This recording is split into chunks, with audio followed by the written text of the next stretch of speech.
Hello hi అండి, నమస్తే. Welcome back to my channel Wonderla cooking ఛానల్లో ఈరోజు మా దగ్గరలో వినాయకుని గుడికి ఇలా సంకష్ట చతుర్దశి కదండి, అందుకని చిత్రాన్నంతో అభిషేకం చేస్తున్నారండి.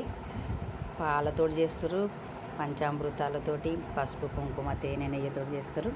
ఈరోజు స్పెషల్గా జనవరిలో వచ్చే ఫస్ట్ వారంలో చిత్రాన్నం అంటే పులిహోర అన్నం అండి, చింతపండుతో చేస్తారు.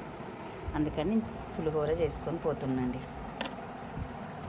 కిలోంబావ చేస్తారటండి, అందుకని చెప్తే చేసుకొని పోతున్నా. చింతపండుని అన్నాన్ని కలిపిందండి. పూనతోడి కాడికి శనగతోడు కలిపితేనే బాగుంటుందండి. అన్నీ మంచిగా కలుస్తాయి. చిత్రాన్నం పులిహోర రెడీ అండి. ప్యాన్లో పెట్టుకొని పులిహోర రెడీ